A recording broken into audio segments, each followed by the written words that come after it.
There's clearly a lot to explore throughout Cyberpunk 2077's dystopian future, but much like Night City's shining towers and mega scrapers, CD Projekt Red's new sci-fi adventure has some deep foundations.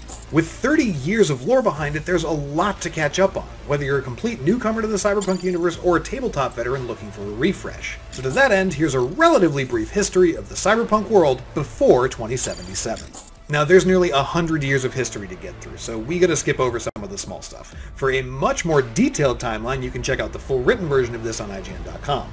Also, even though this video only contains information that's already publicly available, it does get into what some of you might consider spoiler territory, so consider yourselves warned.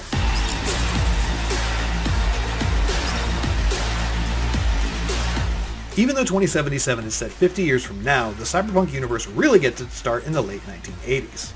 The world starts unraveling pretty quickly after the Reagan administration as the US government gets taken over in a secret coup by the FBI, CIA, NSA, and the DEA, more commonly known as the Gang of Four.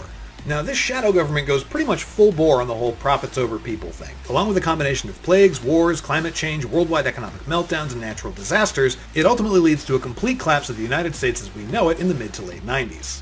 1 in 4 people are homeless, and most cities have been abandoned, leading to the rise of mobile communes. Think like if a whole trailer park started driving around altogether.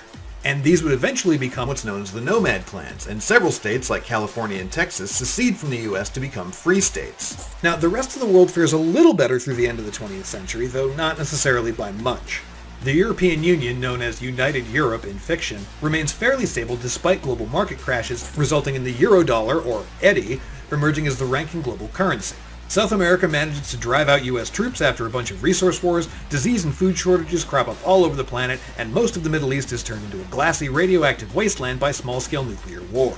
And because nobody fares better in the wake of global disaster than multinational corporations, by the early 2000s these megacorps were operating on the scale of first world nations, with just as much, if not more, control over the world's governments and resources. The major players are the energy conglomerate Petrochem and their Soviet counterpart Sovoil, bioengineering firm Biotechnica, arms manufacturer Militech, and of course the it-only-does-everything but mostly private military contracting granddaddy megacorp Arasaka. But we'll get back to them in a bit. And look, none of this is to say this millennial era was entirely bad. The Central African nations unite and develop a highly successful space program, a new, more efficient fuel source is developed, and while the staggering amount of wounded vets in the early 90s was tragic, that catapulted technological innovations in prosthetics and biomechanical integration to new heights, resulting in the development of the cyberware that becomes so ubiquitous throughout the 2010s and 20s. However, along with cyberware came naturally cyber warfare, and cyber crime, and plenty of other morally ambiguous uses for such revolutionary tech. Look, in a world where kibble has replaced 70% of the food market,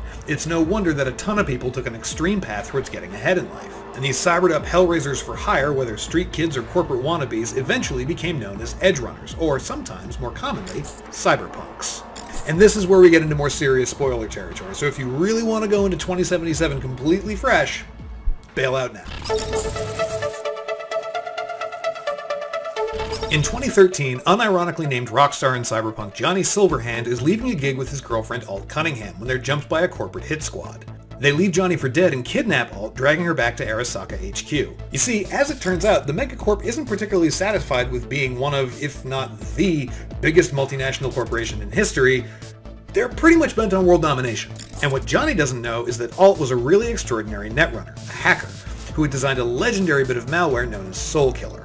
It was originally built to transfer a person's consciousness into a cloned body, but the program had been weaponized, and not just as a means to fry a target's brain, but as a way to imprison and torture souls digitally. It's nasty and Arasaka captured Alt to make it even nastier. Meanwhile, Silverhand survives and gets together a rescue team, setting up an impromptu show outside Arasaka Towers and inciting the gathered crowd into a riot as a means of getting inside. At the same time, Alt reprograms Soul Killer and jumps inside the net to make her own escape, but the two plans collide in basically the worst way possible.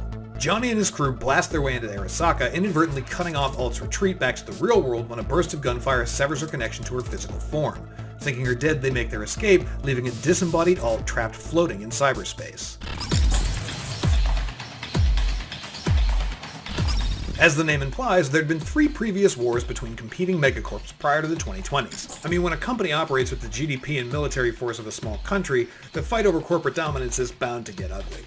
But these were all petty squabbles compared to the Fourth Corporate War. It started innocently enough in 2021, as a competitive takeover by rival oceanic shipping firms. However, as things escalated, each side hired one of the two biggest PMCs, Arasaka Securities and Militech, who'd been just itching for an excuse to duke it out for years. Before long, the war had ravaged the planet and pushed most countries to their breaking points.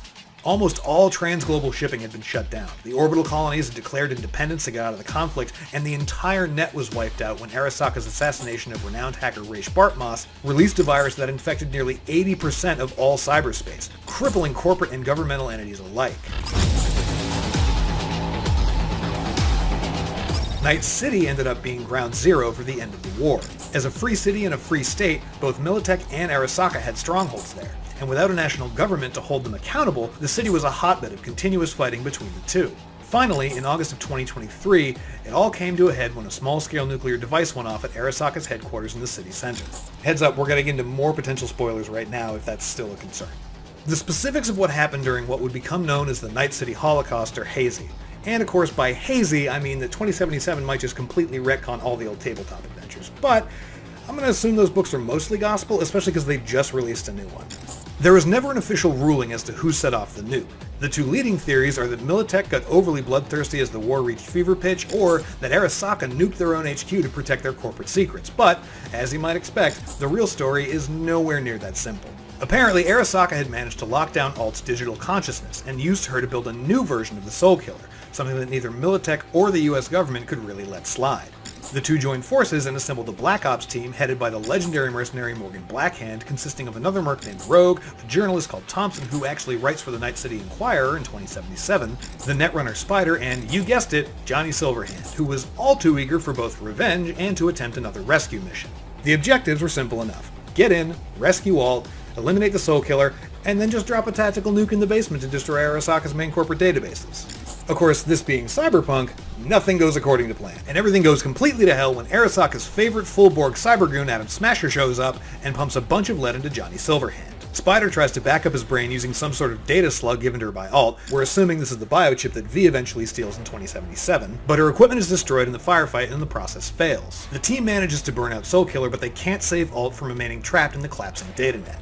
By the time the bomb goes off, it's unclear who beyond Thompson, Rogue, and Spider are left standing, though we do get a good look at Adam Smasher alive, functioning and well in 2077, so there's another one, nor is it clear who is actually responsible for the nuke detonating ahead of schedule. In the aftermath of the blast that leveled most of the city center, the Militech-backed US government steps in with a force that Arasaka effectively couldn't match, and the Japanese government soon convinced the PMC to cease their operations. The years immediately following the war are remembered as the Time of the Red, due to a mix of debris and radioactive fallout circulating through the atmosphere and turning the sky a violent shade of red that didn't really dissipate for nearly a decade.